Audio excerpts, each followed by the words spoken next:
मैंने ये नहीं कहा कि हमारी गवर्नमेंट नहीं जाने वाली, या मैंने ये नहीं कहा जिस तरह कभी को कह जी कुर्सी बड़ी मजबूत है। कोई मजबूत नहीं होता, अल्लाह के ऊपर होता है। आप आज हैं कल नहीं हैं।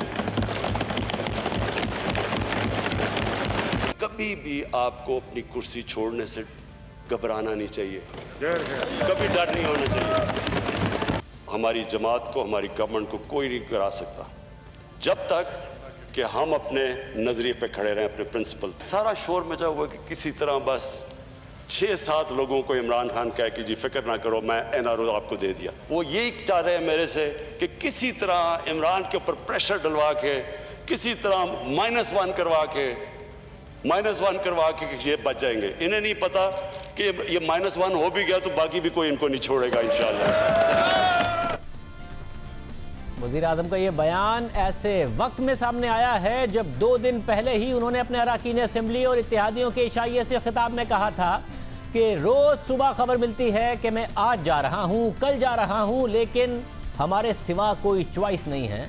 और आज वो कह रहे हैं कि कोई मजबूत नहीं होता। वज़ीर आज़म इमरान खान ने अपोजिशन पर तो तनकीद की, मगर साथ ही खसारे में चलने वाले मुल्की इदारों में इस्लाहात की भी बात की और वाज़ेह किया कि इस्लाहात अब नागुज़ीर हो चुकी हैं, या तो इस्लाहात करेंगे या फिर बुरे वक्त का सामना करना पड़ेगा।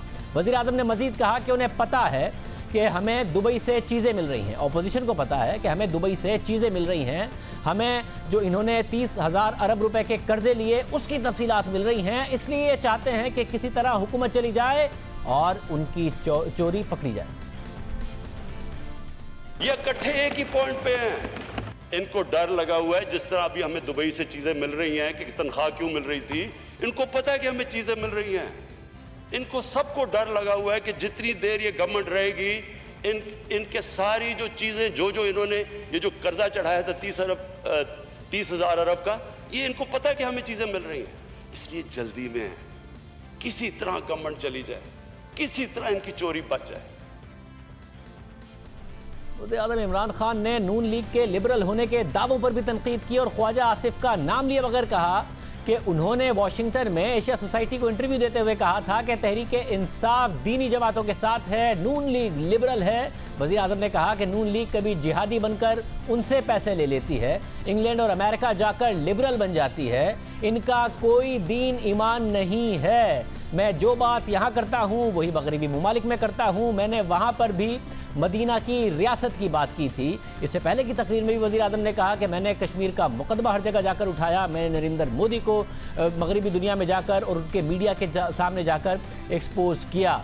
वज़ीर आज़म की आज ज़बान सख्त थी, रवैया सख्त नज़र आया, ख़ास तौर पर ख्वाजा आसिफ को तनकीद का निशाना बनाया और शदीद उनके हवाले से तनकीद करते नजर आए। नून लीग के सीनियर रहनुमा ख्वाजा आसिफ हमारे साथ मौजूद हैं। ख्वाजा साहब बहुत शुक्रिया। ख्वाजा साहब बहुत सारी चीज़ें हैं जिन पर आपसे तफसील से बात करनी है वज़ीर आज़म की तकरीर के हवाले से, लेकिन सबसे पहले मगरिब में आप लोग जाकर कुछ और बन जाते हैं, मजहबी जमातों के सामने कुछ और बन जाते हैं। आप लिबरल नहीं, लिबरली करप्ट हैं। और उन्होंने ये कहा कि मैं एक वाहिद हूँ जो रियासत मदीना की यहाँ भी बात करता हूँ, मगरिब में भी जाके करता हूँ, आप लोग जहाँ जाते हैं वैसे बन जाते हैं।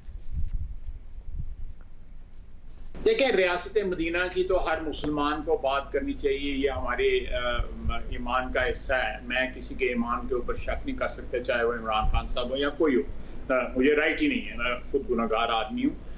लेकिन हैविंग सेड दैट, मैंने अमेरिकन सॉइल के ऊपर आई एम ऑन रिकॉर्ड, मैंने इंटरव्यूज में, अपनी स्पीचेस में, वहाँ पे थिंक टैंक्स में उनके साथ मुईद हैं, मैं सिक्योरिटी एडवाइजर उनसे पूछ लें, उन्होंने मेरा इंटरव्यू किया था। It continued I think for more than an hour, rather 1.5 hour. उसमें मैंने क्या लैंग्वेज इस्तेमाल की थी, क्या कहा था अमेरिका के बारे में, क्या कहा था अपनी जो हमारी सोच है उसके बारे में। मेरा ख्याल है कि ये जुर्रत भी नहीं कर सकते उस किस्म की गुफ्तगू अमेरिका जाकर करता। ये वहाँ जाके लिबरल बन जाते हैं, जिस किस्म की ऑडियंस हो उस किस्म की ये बात करते हैं। लेकिन उसामा को जो कहा, उसामा बिन लादेन के मतलब जो कुछ कहा उन्होंने, और उसके बाद जो है ये आज की बात नहीं है, ये तालिबान की हमायत जो है आज से 15-20 साल पहले भी करते रहे। उनके मतलब जो है वो मेरा ख्याल है कि वे बैक आज से 12-13 साल पहले गार्डियन ने भी कवर किया हुआ है और बहुत से लोगों ने कवर किया हुआ है। अब ये लिबरल बन गए हैं। हिंदुस्तान को जिस तरह इन्होंने अपीस किया है, मेरा ख्याल है जिस तरह इन्होंने गिट्टे रगड़े हैं अपने, हिंदुस्तान को खुश करने के लिए वहां से फिर नहीं जो है घास पड़ा, तो ये उसके बाद जो है वो obviously he had no choice but to take a stand against India. Otherwise इन्होंने पहला 1 साल जो है जिस तरह मिस्ड कॉलें मारी हैं उसको सुरेंद्र मोदी को, वो हमारी तारीख का हिस्सा है, आप लोग बेहतर जानते हैं मीडिया वाले। सर मगर ज़रा उन्होंने डोमेस्टिक पॉलिटिक्स -1 पर भी बहुत ज़्यादा बात की है, मैं उस पर भी आना चाह रहा हूँ। मगर आपने जो ये बातें की हैं, अक़वाम मुत्तहिदा में वज़ीर आज़म ने जाके तकरीर बहरहाल की, साबिक़ के वज़ीर आज़म ने भी की, इन्होंने भी की। साथ में वज़ीर आज़म इस बात का क्रेडिट लेते हैं कि नरेंद्र मोदी के बारे में जो कुछ मगरबी मीडिया लिख रहा है, मैंने उन्हें बताया कि ये इनकी जो फ़िलॉसफ़ी है वो हिटलर के हवाले से है। नहीं, वो क्रेडिट जिस मर्जी बात का ले लें, क्रेडिट तो वो तो ये भी कहते हैं महंगाई कोई नहीं है यहाँ पे, और क्रेडिट ये भी लेते हैं कि हमने जो है पता नहीं यहाँ दूध और शहद की नहरें जो है पाकिस्तान में बहा दी हैं पिछले 2 साल में।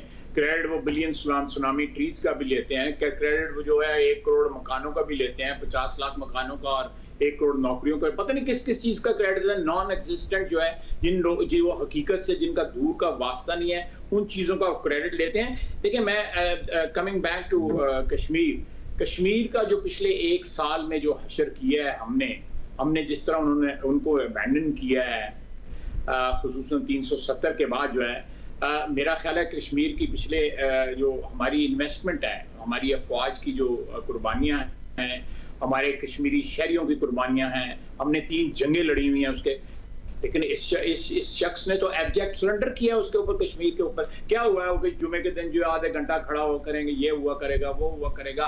इन्होंने जाके 184 वोट दिलवाए हैं उसको गैर मुस्तकिल मेंबरशिप के लिए सिक्योरिटी काउंसिल की, 184 192 में से 184 वोट इन्होंने दिलवाए हैं। इट इज अ रिकॉर्ड कि हमारा कोई मुल्क जो है हमारे साथ नहीं खड़ा हुआ, हमने खुद वोट दिए। सब मगर इसमें ख्वाजा साहब, इसमें हुकूमत कर क्या सकती थी?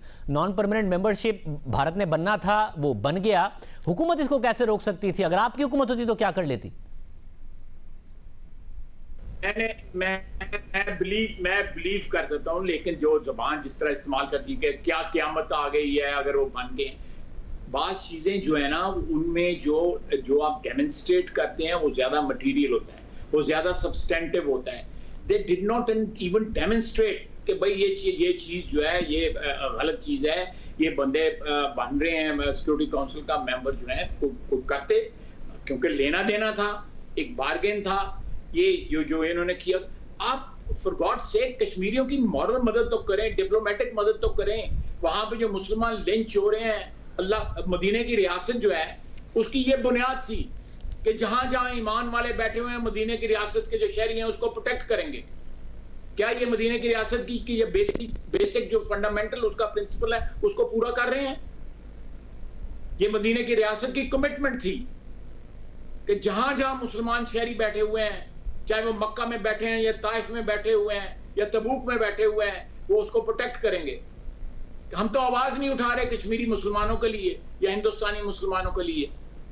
मतलब अगर मदीने की रियासत में ज़ाहिर बुनियाद मेरिट थी, जो आगे जाकर उन्होंने बात की, मदीने की रियासत में ये नहीं होता था कि माफिया हो, मदीने की रियासत में ये नहीं होता था कि सियासी जमातें सरपरस्तियाँ करें, नवाज शरीफ साहब की अपनी शुगर मिलें हों या फिर सुलेमान शहबाज की शुगर मिलें हों, पंजाब हुकूमत सब्सिडी देती हो, आसिफ जरदारी साहब की और दोस्तों की शुगर मिले हों, सिंध हुकूमत सब्सिडी देती हो, वफाक से सब्सिडी लेते हो। मदीने की रियासत में ये नहीं होता था। और वज़ीर आज़म कह रहे हैं कि मेरी मदीने की रियासत की मिसाल जब मैं देता हूं तो उसी मेरिट की देता हूं कि इन माफियाओं से मैंने मुकाबला करना है।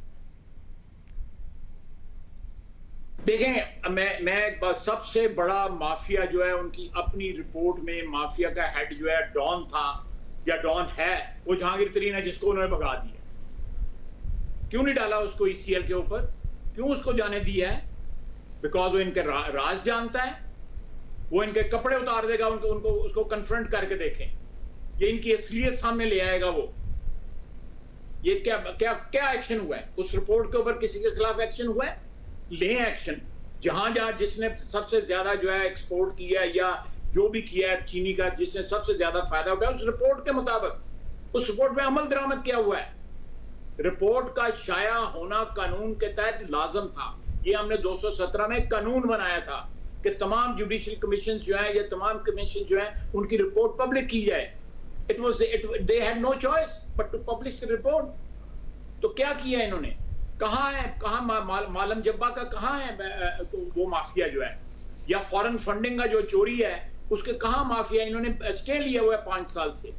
इन्होंने बीआरटी के ऊपर से स्टे लिया हुआ है, 100 बिलियन से ज्यादा बीआरटी है। ये माफिया नहीं है, ये बीआरटी वाले माफिया है, मालम जब्बा वाला माफिया है, फॉरेन फंडिंग वाला माफिया है। ये तो डकैतियां हैं और डकैतियों के खिलाफ स्टे लिए हुए शाहजेब। इन्होंने कभी पाकिस्तान की तारीख में डकैतियों के खिलाफ भी स्टे हुए हैं, इन्होंने लिए हुए स्टे। करें ना, हम पेश हो रहे हैं ना, हमने अदालतों में पेश हुए, जेआईटी के सामने पेश हुए, कमीशंस के सामने पेश हुए, हर किस्म के। मैं खुद पेश हुआ, मेरा कायद जो है नवाज शरीफ पेश हुआ, शहबाज शरीफ पेश हुआ, हमजा आज भी कहता है, मरियम ने कैद बुक किया। मुझे ये बताएं कि इनकी सफों में एक वो दवाइयों वाला जो है, जो इनका बेनामी है, वो दवाइयों वाला, उसके खिलाफ किसी ने इंक्वायरी की है? स्वाय उसके मिनिस्ट्री उससे ली है। मिनिस्ट्री के अंदर इस वक्त कैबिनेट में बैठे हुए हैं चीनी चोर जो हैं।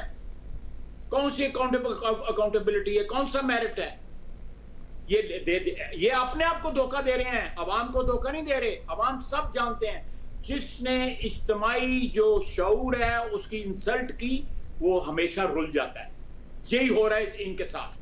मगर ख्वाजा साहब, जो आप इनकी करप्शन और इनके मामला पर जो सवाल उठ रहा है, उस पर जो आप सवाल उठा रहे हैं, उस पर नहीं सवाल उठा रहा, मगर जो आपके बारे में वजीर आजम सवाल उठा रहे हैं, मैं वो सवाल उठा रहा हूं। और वो ये कह रहे हैं कि हमारे पास अब इतने ज़्यादा सबूत आ गए हैं कि जनरल मुशर्रफ ने इन्हें जो एनआरओ दिया था, ये मुझसे भी वही एनआरओ चाहते हैं। अगर मैं 7-8 लोगों को एनआरओ दे दूं तो मेरी हुकूमत मजे से टाइम पूरा कर लेगी। इन्हें इस वक्त एनआरओ चाहिए क्योंकि मेरे पास सबूत इतने सारे आ गए। हमने ना किसी से एनआरओ मांगा है, ना जनरल मुशर्रफ से एनआरओ मांगा था। आप बता दें पीएमएलएन के मुताल्लिक किसने एनआरो मांगा था? हमें तो अदालत वापस लेके आई थी। मैं पिटिशनर था अदालत में, सुप्रीम कोर्ट में, जिसने मियां साहब को वापस आने की इजाजत दी थी। हमें तो इजाजत सुप्रीम कोर्ट ने दी थी इजाजत। जी फखरुद्दीन जी इब्राहिम मरहूम जो हैं, अल्लाह ताला उनको गरीक रहमत करे, वो मेरे वकील थे। अदालत इट इज ऑन रिकॉर्ड, उन्होंने इजाजत दी थी। हमने किसी दौर में एनआरओ ने लिया, हमने ना मुशर्रफ के दौर में लिया है, किसी नहीं। मियां नवाज शरीफ जेल भुगती है, मियां नवाज शरीफ की बेटी ने मरियम ने जेल भुगती है। आज भी जो है हमजा जो है कैद भुगत रहा है। इनका एक भतीजा जिसका सियासत से कोई ताल्लुक नहीं है, अब्बास शरीफ, उसने जेल भुगती है। मैं फ्राइडे को जा रहा हूँ, पिछले 2 साल से मैं नैब में जा रहा हूँ। मैं तो किसी न्यूज में आके चैनल पे आके उसके मुतालिक बात भी नहीं करता। मेरे मुताबिक ये बात करते हैं। सुप्रीम कोर्ट ने मुझे जो है बहाल किया, मेरी डिस्क्वालिफिकेशन जो है खत्म की। मेरा जो स्टैंड था वो सुप्रीम कोर्ट ने उसको सपोर्ट किया। मैं अदालत उज़्मा को सलाम पेश करता हूँ।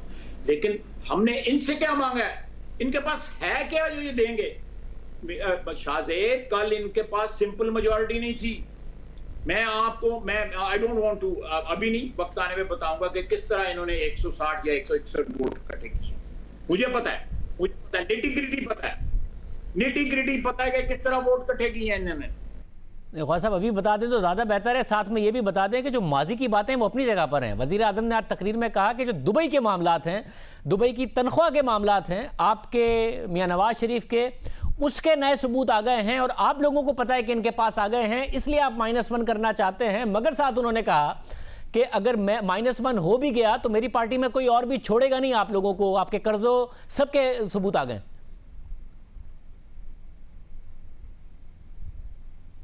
इनकी किसी बात पे यकीन ना करना है। इनको खुद समझ नहीं है इन बातों की।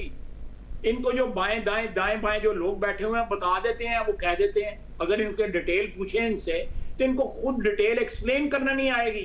शाहजेब, इनको नहीं आएगा। पूछे इनसे जो नए सबूत लाए। ये सबूत तो पता नहीं पिछले 2 साल से नहीं, पिछले 7-8 साल से ये कह रहे हैं। 2 साल हो गए इनको हुकूमत ने। बताए ना सबूत जो फॉरेन फंडिंग है, जो इन्होंने पैसा खाया हुआ है लोगों से डोनेशनें लेके, वो पड़ा हुआ है। क्यों नहीं फेस करते उसको? क्यों नहीं फेस करते बीआरटी को? वो मकबरा बना हुआ है तब्दीली का वहां पे पेशावर में, क्यों नहीं फेस करते? हमें क्रिटिसाइज करें, हम हर अदालत में हर अकाउंटेबिलिटी प्रोसेस को फेस करने के लिए तैयार हैं, एब्सोल्युटली, और तैयार और फेस कर रहे हैं। एक सेकंड के लिए जो है हमने हेजिटेट नहीं किया, हर अदालत में गए हैं, एहतराम किया अदालतों का। वजीर आजम की हैसियत से मियां नवाज शरीफ जो है वो JID के सामने पेश होता रहा है। ये तो असेंबली में नहीं आ सकता वजीर आजम की हैसियत से, इसमें इतनी जरूरत नहीं है। नहीं मगर ख्वाजा साहब असेंबली में तो आए वो, मगर 30,000 अरब रुपए का जो कर्ज आपने लिया, उन्होंने डेट कमीशन बनाया था, उसकी डेडलाइन ज़रूर गुजर गई है, तफसीलात अवाम के सामने नहीं रखी, मगर आज उन्होंने कहा है कि उसकी तफसीलात भी हमारे सामने आ गई हैं, उसके सबूत भी आ गए हैं, इसलिए ये लोग डरे हुए हैं। मैं आपको डेट कमीशन की रिपोर्ट को पब्लिश कर दें पब्लिश जो है।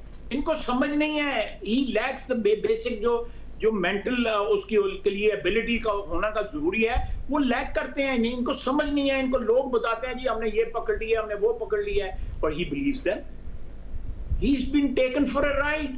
समझे, किसी सिंसियर अपने मुखलिस आदमी को बुला के पूछें कि यार ये मुझे बताया जाता है, और ये लोग जो इनको बता रहे हैं, मैं आपको इस रिकॉर्ड कर लें, ये जितने लोग इनको बता रहे हैं जो इनके साथ कि हमने ये पकड़ लिया, हमने वो पकड़ लिया है, जिस दिन इनके पास इख्तिदार ये इनका टेलीफोन नहीं उठाएंगे, ये लोग इमरान खान का टेलीफोन नहीं अटेंड करेंगे। उन ये लोग जो people who are around him and who are not representative people, they don't have legitimate credentials as public representative, they are his appointees because they massage his ego. वो लोग जो हैं, मैं आपको लिख के देता हूं, इसका टेलीफोन भी नहीं अटेंड नहीं करेंगे ये प्राइम मिनिस्टर न रहा तो। फॉर गॉड सेक पहचाने लोगों को, जो लोग इलेक्टेड हैं उनको आगे लेके आए। ख्वाजा साहब आप कह रहे हैं कि डेट कमीशन की रिपोर्ट पब्लिक कर दें, तो ज़ाहिर है वज़ीर आज़म की जिम्मेदारी है कि उसको पब्लिक करें, जब आज उनकी तरफ से पार्लियामेंट में कहा गया और आप कह रहे हैं आप उसका सामना करने को तैयार हैं। साथ में जो -1 का आप लोगों का क्या इरादा है, आप लोग कोई एक्टिविटी इस हवाले से कर रहे हैं? पहले खबर चली थी वज़ीर आज़म ने कहा था मेरे अलावा कोई चॉइस नहीं है, आज वो पार्लियामेंट में आए हैं, गुस्से में भी थे, साथ में ये कहा, कंसीड भी किया कि नहीं जी कोई कुर्सी परमानेंट नहीं होती है, खुदा की ज़ात के अलावा कोई चीज़ मुस्तकिल नहीं है। फिर साथ में उन्होंने कहा कि मगर मुझे माइनस कर भी दिया तो मेरी पार्टी से भी कोई नहीं छोड़ेगा। क्या आप लोग कुछ इस किस्म की एक्टिविटी कर रहे हैं कि तहरीक इंसाफ की हुकूमत तो रहे, वज़ीर आज़म माइनस हो जाए, इस चीज़ का दबाव डाल रहे हैं आप लोग?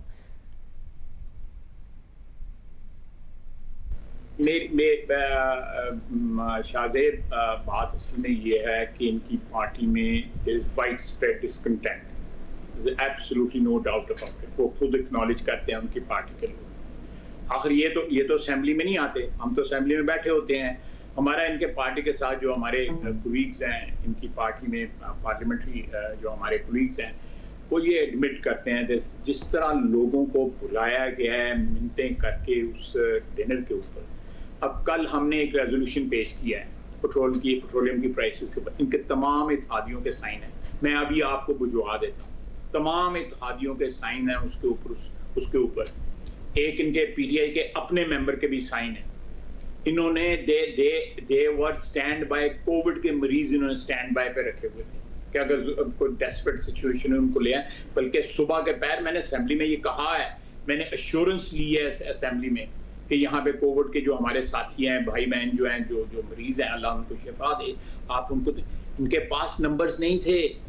मैं आपको ये इस वक्त लाइन तो नहीं बता लेकिन मैं आपको बता भी दूंगा किस तरह नंबर इन्होंने इकट्ठे किए।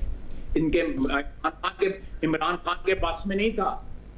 ख्वाजा साहब ज़ाहिर पिछले साल से इनके अपने नंबर कम थे, बट अपोजिशन के भी नंबर को इतने ज़्यादा नहीं थे कि इनके लिए कोई टफ टाइम क्रिएट होता। साथ में एक अहम बात आज वज़ीर आज़म ने कही है, 2 साल से ज़ाहिर है वो सरमाया कंपनी प्राइवेटाइज़ नहीं करेंगे, वो सारी की सारी बातें पीछे रह गई। उन्होंने कहा कि अब हमें तब्दीलियाँ करनी पड़ेंगी, रिफॉर्म्स करने पड़ेंगे, PIA हो, पावर कंपनीज़ हो, रेलवेज़ हो, स्टील मिल हो। फाइनली 2 साल बाद अगर उनको इस बात का इदराक है तो ख्वाजा साहब मुल्क आगे बढ़ेगा नहीं। अगर आप लोगों ने भी वही सियासत की जो तहरीक इंसाफ ने आपके साथ की थी, आप लोग प्रो प्राइवेटाइजेशन रहे हैं, प्राइवेटाइजेशन के हामी रहे हैं, आप कहते हैं रिफॉर्म हो, स्टील मिल को आप लोग भी नहीं कर पाए, आप इसमें उनका साथ देंगे कम अज़ कम, इस पर आप भी सियासत करेंगे, मुल्क नहीं आगे बढ़ेगा इस? I'm on record in the assembly कि आज से 15-20 रोज कबल मैंने तकरीर की थी और उसमें I'm on record कि we are committed to privatization। हमने प्राइवेटाइजेशन पाकिस्तान में सबसे ज़्यादा PMLN ने की 97 से लेके 96 से लेके 99 तक, और उससे पहले 91 से लेके 93 तक। तमाम बैंकिंग इंडस्ट्री हमारे दौर में प्राइवेटाइज हुई थी। मैं बहुत बड़ा हामी हूँ कि जो अदारे बीट कर रहे हैं, जो हैमरेज कर रहे हैं, जो अदारे जो हैं, उन अदारों को प्राइवेट सेक्टर में आप उनको डाउन साइज करें, उनको प्रिपेयर करें, विद इन 3-4 मंथ्स जो है आप उनको ऑफलोड कर दें।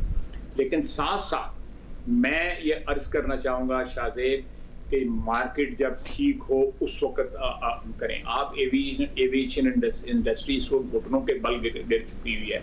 उसमें अगर आप पीआईए को बेचेंगे या अपने एयरपोर्ट्स अपने बेचेंगे, आउटसोर्स करेंगे, या आप होटल इंडस्ट्री में अपने होटल्स बेचने जाएंगे, आपको कुछ नहीं मिलेगा। आपका कोई खैर खा आपकी कोई एटीएम जो है वो खरीद लेगी। ये सारी साजिश उसमें। मैं प्रिंसिपल बिल्कुल जो आपने कहा है मैं 100% उसको इंडोर्स भी करता हूँ, लेकिन ये ट्रांसपेरेंट नहीं है ट्रांजैक्शन है। वैसे मगर आपने वक्त का कहा, ज़ाहिर है इंटरनेशनली टाइम अच्छा नहीं है, मगर साथ में पाकिस्तान का हाल भी कोई अच्छा नहीं है। खसारा बहुत ज़्यादा है, टैक्स जमा हो नहीं रहा है, जितनी दिन डिले करेंगे उतने ज़्यादा पैसे इन इदारों में झोंकने पड़ेंगे।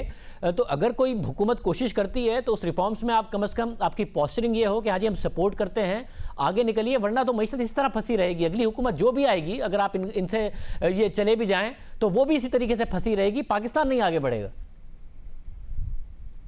आप मुझे बताएं कि रियल एस्टेट की प्राइस जो है वो जमीन पे के नीचे घुसी हो, यानी वो बिल्कुल रॉक बॉटम पे पहुंची हो, आप जाके मकान बेचेंगे?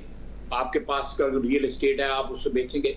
Let the market survive. आप एयरपोर्ट भी आउटसोर्स करें, let the होटलिंग market survive. Steel mill जो है इस तरह आप देखें, आपने यूटिलिटी स्टोर्स का क्या हाल किया, उसको लोगों को नवाजने के लिए देखें इन्होंने इतनी ज्यादा ऑब्लिगेशंस ली हुई हैं लोगों से, एटीएम से, अपनी जितनी भी इनकी एटीएम हैं या थी या अभी भी हैं, बेशुमार हैं अभी भी, उनसे इतनी ऑब्लिगेशन है। पेट्रोल की पहले किल्लत क्रिएट की है उन्हीं पेट्रोल पंप्स में, उधर रेट बढ़े हैं और धड़ाधड़ पेट्रोल जो है, पेट्रोल की नहरें और समुद्र बह रहा है। और पहले 10-15 दिन जो है लोग पेट्रोल के लिए रोते फिरते रहे हैं, लोटों के अंदर लोग पेट्रोल लेके जाते रहे हैं। तस्वीरें हैं, वीडियोस लगी हुई हैं सोशल मीडिया के ऊपर। ये डकैती नहीं है, ये चोरियां नहीं है, तो और क्या है?